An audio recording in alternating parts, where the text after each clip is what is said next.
más corazón en las manos. César nos va a ofrecer un rato, una reflexión sobre algo que es aplicable a todos los posgrados. César se formó aquí hace unos años cursando también el máster de duelo, también se formó en atención espiritual, él es teólogo de formación y en su trayectoria profesional ha combinado la dimensión más del acompañamiento espiritual, trabajando directamente en la atención a personas al final de la vida en un centro sanitario de Madrid, y también en su historia hay experiencia en el ámbito de la radio, de la televisión, como locutor y como coach, esto del coach, ¿no? Como coach, entrenador y adiestrador de la voz, ¿no? De la voz, que para muchos es su herramienta fundamental de trabajo, y creemos que también en el ámbito de la ayuda y de las profesiones en las que estamos, pues puede tener impacto a veces el uso de esta herramienta que no podemos prescindir de ella si queremos hablar, ¿verdad? Así que, César, gracias por ofrecernos un poco esta pincelada en este rato. Yo te paso la voz y el micro. Gracias. Pues buenas tardes a todos, gracias por invitarme, siempre para aportar algo en esta casa, que también es la mía, así lo siento, y un sitio donde se enseña también a escuchar, ¿no?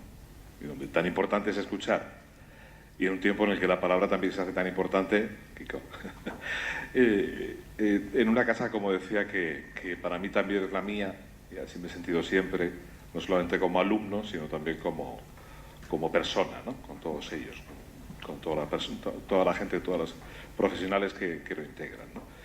Y me comentaron que después de haber hecho algunas sesiones previas, de haber trabajado el tema de la voz previamente en la docencia, aquí en muchos ámbitos, pues llevamos mucho tiempo hablando, sobre todo con Cristina, de la importancia también en un futuro de hacer algún tipo de taller, algo que hable de cómo hablamos realmente al paciente, a la persona que escucha, al ayudado, a la persona que está frente a nosotros en el encuentro, en definitiva, ¿no? Nos dicen con muchísima frecuencia lo que debemos de hacer, y en la hora de la práctica nos encontramos con que en rasgos tan sencillos como un cierre tonal o una inflexión interrogativa hace que una pregunta que se supone que es abierta no lo sea.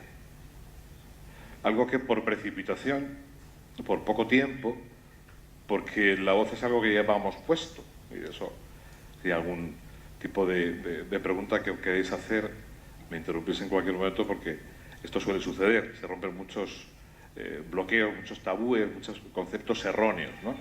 La voz no duele, la voz no es nada más que aire que, como vamos a ver rápidamente, vibra ante las cuerdas vocales, crea una resonancia, y que nuestros resonadores darán forma para que aquello que salga sea finalmente un mensaje entendido por un código que es una lengua. La voz no es nada, la voz no duele. Cuando decimos que me duele la garganta, la voz no duele. La voz no es sino aire, como digo, que gracias a una vibración genera un sonido. ¿Qué sucede? Que el ser expresivo es un ser total, como vemos en nuestra atención centrada en la persona. También en esto el ser expresivo es un ser total. ¿Por qué digo esto? Porque la persona inquieta se expresa inquietamente, con inquietud. La persona extrovertida es extrovertida expresándose. ¿Qué pasa? Yo siempre lo llamo a esto autoconocimiento expresivo. Evidentemente vamos a hacer un rango de 4 cosas que vamos a ver, que yo recomiendo que el que tenga interés después pueda profundizar, y yo estoy aquí para ayudarle y darle pautas, ¿no? Pero básicamente para ver lo que Cristina planteaba con muy buena vista, y es la importancia, ya que tenemos el instrumento de la palabra, de la cual también vamos a hablar, de cómo usarla en este ámbito en concreto, en todos los de la vida, pero especialmente en el ámbito del encuentro, con el que generalmente es la persona a la que llegamos, que es una persona que sufre. Una palabra que para nosotros, como vamos a ver, no radica en la importancia de lo que decimos, sino cómo lo decimos. Una descripción de lo que es la voz, simple y sencilla, que de alguna manera ya he introducido, nada técnica, para saber que no hay ninguna persona que suene igual. Otro bloqueo que a veces nos encontramos muy frecuentemente es que no me gusta mi voz, o me gusta fulanito porque tiene la voz muy bonita, o yo no puedo dedicarme a esto porque tengo la voz muy aguda, ¿vale? Para empezar, Tened en cuenta que no hay ninguna voz buena ni mala. Hay una voz bien proyectada, bien relajada y bien respirada. Llamamos impostación en este caso a la acción de proyectar el aire sin el cual no habría nunca una columna que nos permitiese que la palabra fuera perfecta, con toda su textura, con toda su belleza, con todo su sonido, ¿no? ¿Qué sucede? Que no nos enseñan a esto. Vamos un día al médico con 40 años y le digo, usted toda la vida caminando mal, camina como una serpiente, pues, y tiene una espalda encorvada. Esto es igual. Llegas un día y te dicen, lleva usted toda la vida hablando mal. Se traga el aire, en vez de proyectarlo, le genera un dolor en la garganta, lo que llamamos un apoyo, se queda usted sin intensidad en la voz y no se le oye. Y te dicen, no, yo pues, llevo toda la vida haciendo esto, ¿no? Claro, yo como planteamiento muy al fondo de todo lo llamo autoconocimiento expresivo. ¿Por qué? Porque requiere mecanización. Y como todo acto mecanizable, no funciona como una actividad aprendida desde el conocimiento en un primer término. Es decir, tenemos que procurar ver lo que hacemos, mecanizarlo, trabajar en ello, hasta que consigamos hacerlo sin pensarlo. ¿Cuál es el acto expresivo ideal? Aquel que, por el simple hecho de pensar a quién me dirijo y para qué, yo he encontrado ya una posición tonal, una intensidad y un ritmo. Y para ello necesito, sin miedo, una cosa que en este país cuesta mucho trabajo, hacer lecturas en voz alta, grabarse y escucharse, y darse cuenta que realmente uno necesita conocerse cómo se expresa. Nos encontramos que en la importancia de esto, conscientes de la importancia de la producción de la voz, comprobamos que en lo relacional cuenta cómo lo decimos, mucho más. Os ponía un ejemplo.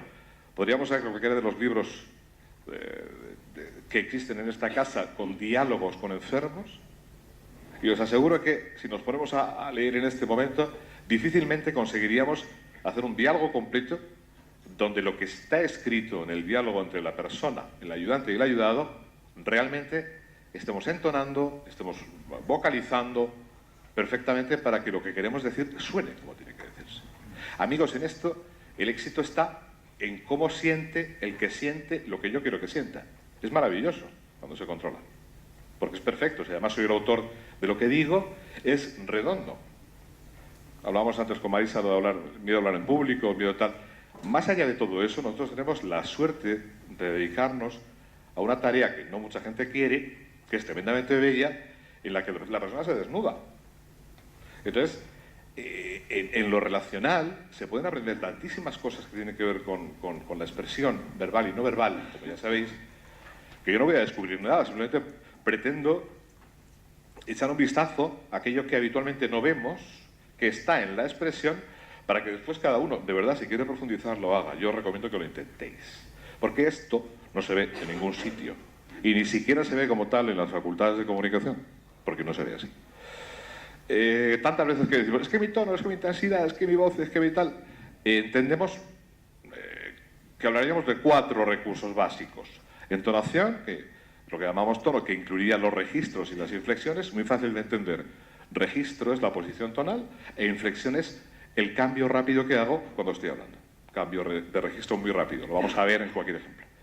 La dinámica sería el volumen, que comprendería las intensidades y los acentos. Intensidades llamamos aquí al golpe que hacemos en las vocales, en algunas palabras, para que el uso que hacemos de esa palabra o frases tenga el efecto que perseguimos. Te lo aseguro. Te juro que, veis, eso no es ortográfico. Y como es puramente creativo, porque no puede ser normativo, ¿qué tenemos que hacer? Conocernos. En el ritmo, en la intensidad, en el tono, en todo. El ritmo, la duración, velocidades y pausas, no hay nada más subjetivo en la expresión que todo esto.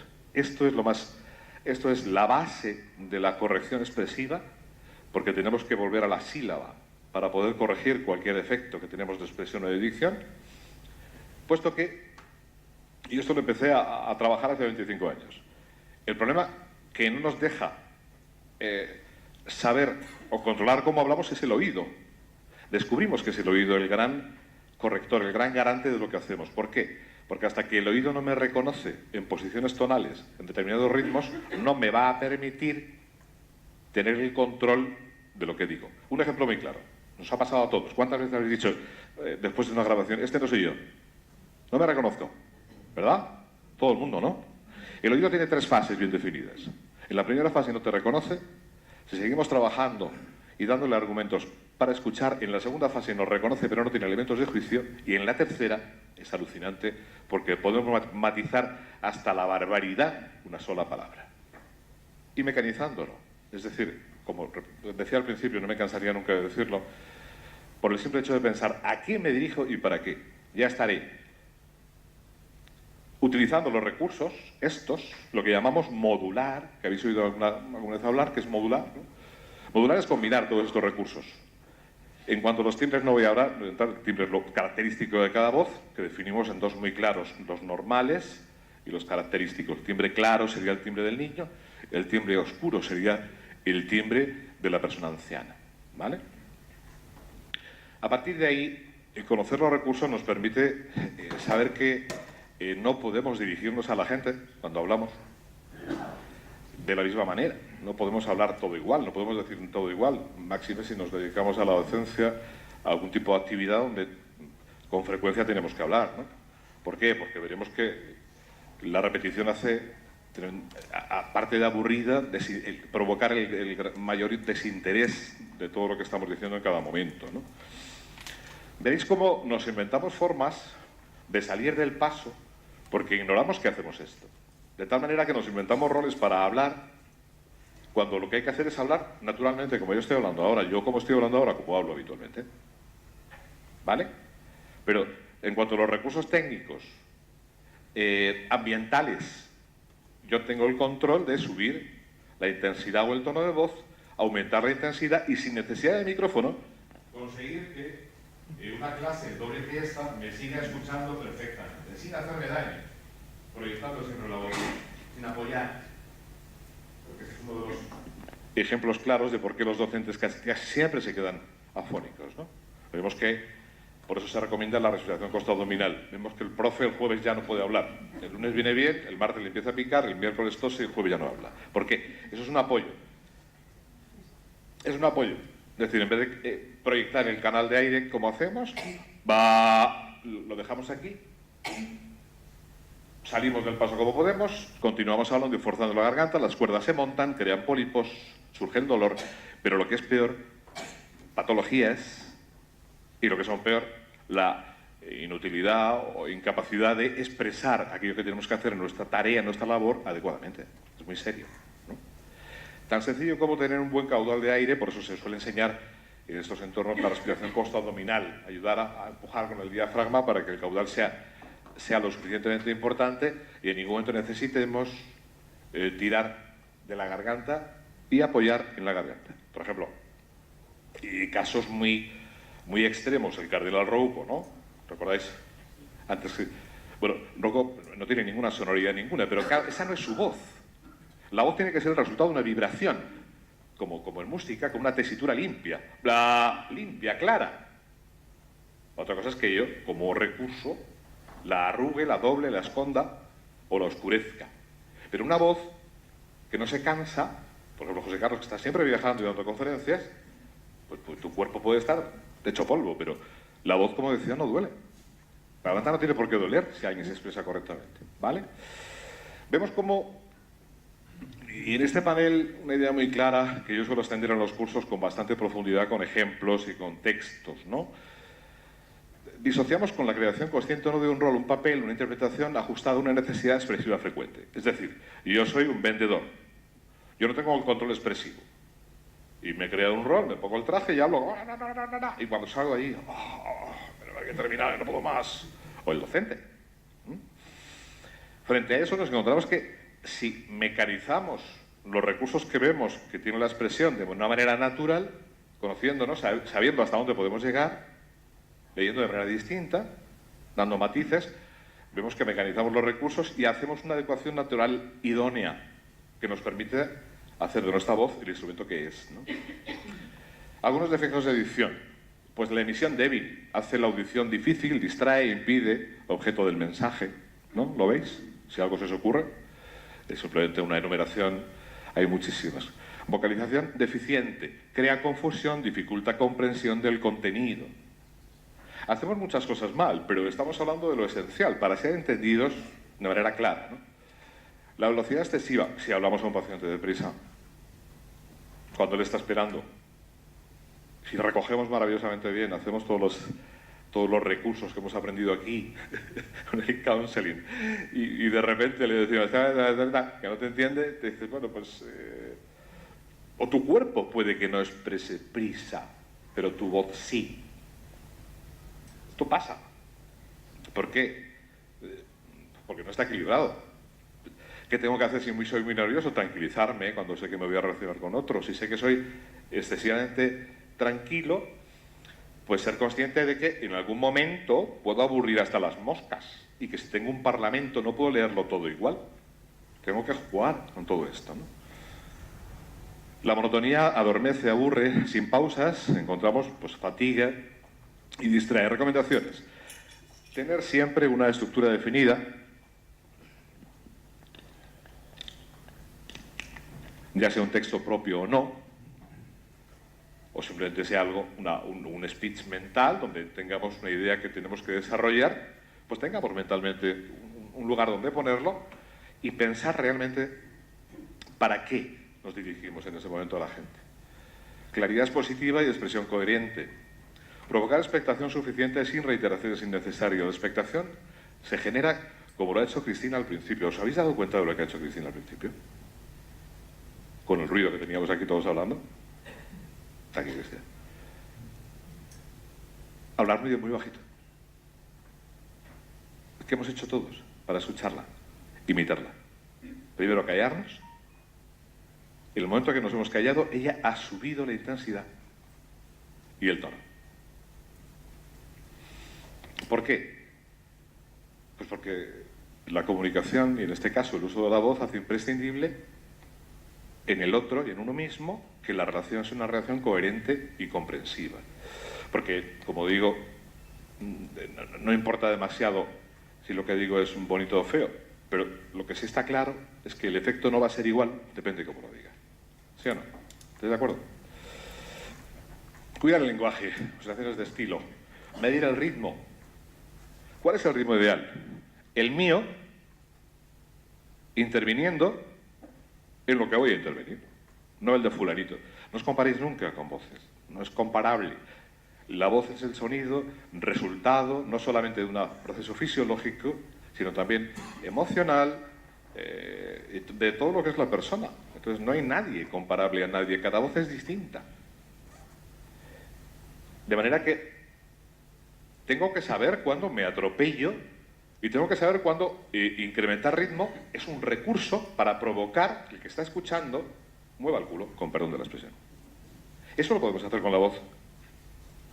Cuando tenemos que relajar a alguien, cuando tenemos un contexto de paz, de serenidad, de meditación, de oración, o cuando tenemos un entorno, un contexto jaleoso, de diversión, de ocio, a que los recursos no son los mismos, a que la intensidad, el tono y el ritmo no es el mismo. Entonces, ¿por qué hablamos siempre igual? Simplemente me hago la pregunta, ¿a qué me dirijo y para qué? De manera natural, ¿cómo lo hago yo habitualmente?